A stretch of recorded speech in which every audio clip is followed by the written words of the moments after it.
इसमें तो 28 को अब सुनवाई होनी है। अब जो सेकंड हम लीड स्टोरी आपके लिए लेकर आए हैं वो जुड़ी है बीजेपी सांसद कंगना रनौत से जुड़ी, जिसका जिक्र हमने पहले भी किया था।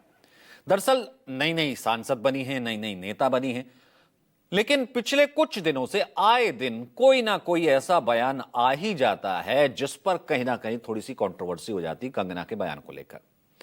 एक बार फिर उन्होंने बयान दिया, अब इस पर भी सवाल खड़ा हो गया। उन्होंने कहा कि सांसद तो मैं बन गई हूं, लेकिन सांसद बन करके मुझे मजा नहीं आ रहा। पहले पूरा बयान सुनिए। मैं ये नहीं कहूंगी कि मुझे इसमें मजा आ रहा है। ये एक बहुत ही अलग तरह का काम है, समाज सेवा जैसा, लेकिन ये मेरा बैकग्राउंड नहीं रहा है। मैंने कभी लोगों की सेवा करने के बारे में नहीं सोचा। मैंने महिलाओं के अधिकारों के लिए लड़ाई लड़ी है, लेकिन वो अलग बात है। लोग सड़क और नाली की समस्या लेकर मेरे पास आते हैं, लेकिन मैं तो सांसद हूँ और ये लोग पंचायत स्तर की समस्याएं लेकर मेरे पास आ रहे हैं। विधायक टूटी सड़क जैसी समस्याएं लेकर आते हैं और जब मैं उन्हें बताती हूँ कि ये राज्य सरकार का मामला है तो वो कहते हैं आपके पास पैसा है, आप अपना पैसा इस्तेमाल करें। तो सारी दुनिया जानती है कि सामाजिक सरोकार का पद है, अगर आप पीपल्स रिप्रेजेंटेटिव बने हैं तो लोग ही तो आएंगे। कंगना ने यह बयान एक यूट्यूब चैनल पर पॉडकास्ट के दौरान दिया। पॉडकास्ट में वो अपने राजनीतिक करियर के बारे में बात कर रही थी। जब उनसे पूछा गया कि इसमें मजा आ रहा है तो उन्होंने कहा कि सांसद बनकर मजा नहीं आ रहा है। ऐसा इसलिए क्योंकि लोग मेरे पास आते हैं, सड़क की बात करते हैं, नाली की बात करते हैं। तो ऐसा नहीं कि उन्होंने पहली बार ऐसा बयान दिया। इससे पहले मंडी में आपने देखा कैसे वहां पर बारिश और बाढ़ और तमाम तरह की चीजें आई हुई थी। ठीक 3 दिन पहले 7 जुलाई को वो लोकसभा क्षेत्र मंडी गई थी। पहले यह था कि वो मंडी पहुंची नहीं है, वहां की सांसद है, वहां पे इतनी बाढ़ आई हुई है। भारी बारिश और भूस्खलन से मंडी में भाई तबाही के बाद उन्होंने दौरा किया। उस दौरे पर भी विवाद हो गया। स्थानीय लोग और विपक्ष ने कहा कि इस पूरी आपदा के दौरान तो हिमाचल से गायब रही। अब जब वो पहुंची तो एक स्थानीय महिला ने उन पर तंज कसते हुए कह दिया कि सिर्फ फोटो खिंचाने आई हूं क्या। इसके जवाब में कंगना ने अपनी मजबूरी बता दी। उन्होंने कह दिया कि मेरे पास इसके लिए कोई कैबिनेट थोड़ना, कोई अधिकारी थोड़ना, मैं क्या करूं। सुनिए। डिज़ास्टर रिलीफ हो गया या डिज़ास्टर का जो काम हो गया, वो मेरे पास कोई कैबिनेट तो है नहीं। मेरे पास मेरे 2 भाई हैं जो साथ साथ चले रहते हैं यही मेरा कैबिनेट है और यही मेरा सारा। तो ये 2 हैं। अब देखो, जिसकी मैं पहुंच तो जाती हूँ, लेकिन मेरे जो हक में है और मेरे जो स्कोप ऑफ वर्क में है, तो यही है कि मैं केंद्र से अपना रिलीफ फंड लेके आऊँ। ना मेरे पास खुद अपने फंड्स हैं डिजास्टर रिलीफ को लेके, ना मेरे पास कैबिनेट है और ना मेरे पास अधिकारी हैं और ना ही मेरे पास और किसी तरह की। एमपी की एक लिमिटेड वर्क होती है जो किसी पार्लियामेंट तक होती है। सिर्फ पार्लियामेंट में बैठना थोड़ा ना एमपी का काम होता है। अब एमपी के पास बकायदा फंड होता है, जो एमपी लाइट फंड होता है। तो क्या कंगना सिर्फ पार्ट टाइम सेलिब्रिटी नेता बन गई है? वोट लेने के लिए जनता के बीच हल्के में गए? उनके हालिया बयानों को लेकर के यही सवाल पूछे जा रहे हैं और यही सवाल हम भी पूछ रहे हैं कि आखिर जब आपने संविधान की शपथ लेकर के जनता की सेवा करने की कसम खाई है, एक आम आदमी ने, एक आम उस महिला ने वोट दिया, तो फिर ऐसे बयान क्यों? आपके ही चुनाव क्षेत्र का एक आम नागरिक आखिर अपना, जिसका घर उजड़ गया, बाढ़ में बह गया, वो अपना दुखड़ा किसको रोएगा? आप उसकी चुनी हुई प्रतिनिधि है, पीपल्स रिप्रेजेंटेटिव है। मुश्किल में जनता आपके पास नहीं आएगी तो किसके पास जाएगी? आपसे सवाल नहीं करेगी, अपने सांसद से सवाल नहीं करेगी, उससे नहीं कहेगी कि मेरी समस्याओं का निपटारा कर दो, तो किससे कहेगी? बीजेपी सांसद के तौर पर अपने कार्यकाल के दौरान कंगना को पार्टी लाइन पर कई बार ना चलने पर फटकार भी लगी है। यह बात उन्होंने खुद स्वीकार की जब सोशल मीडिया पर कृषि कानूनों को लेकर के, आपको याद होगा, एक टिप्पणी उन्होंने दी थी। फिर खुद ही कहा था कि मुझे पार्टी अध्यक्ष का, जेपी नड्डा का फोन आया है, और उसके बाद उन्होंने अपना वो बयान जो है वो वापस ले लिया था। कंगना रनौत ने बीजेपी के टिकट पर मंडी लोकसभा निर्वाचन क्षेत्र से चुनाव लड़ा था 2024 में और जीत हासिल की थी। अपने कांग्रेस के प्रतिद्वंदी पूर्व मुख्यमंत्री वीरभद्र सिंह के बेटे विक्रमादित्य सिंह के खिलाफ 74,000 से ज्यादा मतों से जीती थी। जनता ने कितना भरोसा किया होगा कि एक सीजन्ड जमे हुए पॉलिटिशियन को नहीं, कंगना को चुना था। 2024 में चुनाव जीतने के बाद से संसद में थोड़ी उनकी उपस्थिति देख लेते हैं। वो 76% रही हैं, अच्छी है।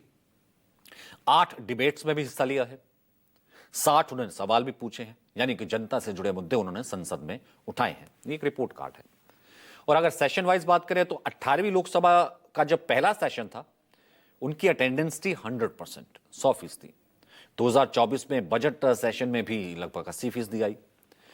विंटर सेशन में 90% चर्चा में हिस्सा लिया। 2025 के बजट सेशन में उनकी अटेंडेंस 58% रही। खैर ये बात तो सही है, कह रहे कि सांसद का काम संसद तक होता है, संसद में तो वो कम से कम गई हैं। अब कुछ और सेलिब्रिटीज, कुछ और सांसदों की बात कर लेते हैं जो सेलिब्रिटी होने के साथ साथ सांसद भी बने। शुरू करते हैं लिस्ट में। जया प्रदा, हेमा मालिनी, विनोद खन्ना, राज बब्बर, शत्रुघ्न सिन्हा, स्मृति ईरानी और रवि किशन। ये कुछ ऐसे नाम हैं जो बॉलीवुड के साथ साथ सियासत में भी आए, लाइमलाइट बने। अब इन्हीं सांसदों का, स्टार सांसदों का कुछ रिपोर्ट कार्ड देख लेते हैं कि इन्होंने किस तरीके से परफॉर्म किया। अरुण गोविल अभी नए नए सांसद बने हैं, रामानंद सागर की रामायण के प्रभुराम मेरठ से जीते। लोकसभा में उनकी जो अटेंडेंस है 91% है, एक्सीलेंट। जनता से जुड़े 69 काम वो कर चुके हैं, 12 डिबेट्स में हिस्सा ले चुके हैं, fair enough, good report card. Shatrughan Sinha 18वीं लोकसभा में आसनसोल संसदीय क्षेत्र से टीएमसी के सांसद हैं। संसद में उनकी उपस्थिति 60% रही है। पिछले 1 साल में अब तक उन्होंने संसद में जनता से जुड़े मुद्दों पर कोई सवाल नहीं पूछा है, 0। आगे बढ़ते हेमा मालिनी। ड्रीम गर्ल हेमा मालिनी मथुरा संसदीय क्षेत्र से बीजेपी सांसद है। लोकसभा में उनकी उपस्थिति बहुत कम है, 50 से भी कम, 40%। 4 डिबेट्स में हिस्सा लिया, जनता से जुड़े 15 सवाल पूछे। सनी देओल, एक और बड़ा नाम, हेमा मालिनी, धर्मेंद्र के बेटे सनी देओल। अब इसका रिपोर्ट कार्ड आपको दिखाते हैं। सनी देओल 17वीं लोकसभा में गुरदासपुर से चुने गए, माचो इमेज सांसद चुने गए, खूब तरीके से जीते। पूरे सत्र में सिर्फ और सिर्फ संसद में गए 17%। जनता से जुड़े सिर्फ 4 सवाल किए और किसी भी डिबेट में हिस्सा नहीं लिया। यानी कि यहां पर अभिनेता जब नेता बना तो वो गुमशुदा हो गया। और ऐसा ही कुछ पोस्टर सनी देओल के संसदीय क्षेत्र में लोगों ने लगा दिए थे कि वो गुमशुदा हैं, और फिर उसके बाद सनी चुनाव नहीं लड़े। बॉलीवुड फिल्म इंडस्ट्री के मेगास्टार से लेकर साउथ के सुपरस्टार तक हर अभिनेता कहीं ना कहीं आता रहा है सदन में या फिर नेतागिरी में। महानायक बिग बी अमिताभ बच्चन 1984 में एक्टिंग से ब्रेक लिया, इलाहाबाद से लोकसभा चुनाव जीते और जबरदस्त तरीके से जीते। लेकिन बोफोर्स घोटाले में नाम सामने आया, रिजाइन दे दिया। उसके बाद फिर कभी राजनीति में नहीं जाने की कसम खा ली। दूसरा सुपरस्टार नाम आया गोविंदा का। 2008 में राजनीति से संन्यास की घोषणा उन्होंने कर दी कि नहीं, अब है नहीं मेरे बस का, क्योंकि उन्हें भी क्रिटिसिज्म झेलना पड़ा था। सुपरस्टार राजेश खन्ना 1992 में कांग्रेस पार्टी के टिकट पर दिल्ली से चुनाव जीतने के बाद 96 में छोड़ दिया कि नहीं होती सियासत। धर्मेंद्र ने 2004 में बीजेपी के टिकट पर लोकसभा चुनाव जीता, लेकिन संसद में उनकी उपस्थिति जितनी थी वो बहुत ही लिमिटेड रही। फिर कहा कि नहीं, राजनीति मेरे बस की नहीं। 2009 में सक्रिय राजनीति से उन्होंने दूरी बना ली और दोबारा जो है बॉलीवुड की तरफ और जो अपने अभिनेता का के सियासत में उनकी परफॉर्मेंस को लेकर 2009 में एक स्टडी की गई थी। ऐसे में पता लगा कि ये सुपरस्टार पॉलिटिशियन की संसद में उपस्थिति और बहस में भागीदारी बहुत कम है। ट्रैक किए गए 12 सांसदों में, जिनका रिपोर्ट कार्ड भी हमने आपको दिखाया, 20% के करीब एवरेज आया था और किसी भी डिस्कशन में उन्होंने भाग नहीं लिया था। नेशनल सोशल वॉच की एक और रिपोर्ट आई 2008-9 में। 14वीं लोकसभा के 11वें और 12वें सत्र और राज्यसभा के 210वें और 211वें सत्र में उपस्थिति का जब विश्लेषण किया गया तो कुल मिलाकर के 10% के करीब जो है वो वक्त इन्होंने बिताया था। तो 12 सेलिब्रिटी सांसदों में श्याम बेनेगल, गोविंदा, धर्मेंद्र, विनोद खन्ना, बिमल जालान सहित 5 ने तो एक सवाल तक नहीं पूछा जो कि जनता से जुड़ा हो। तो कुल मिलाकर के कई सवालों का प्रतिशत उनका कह सकते हैं कि 0 आया।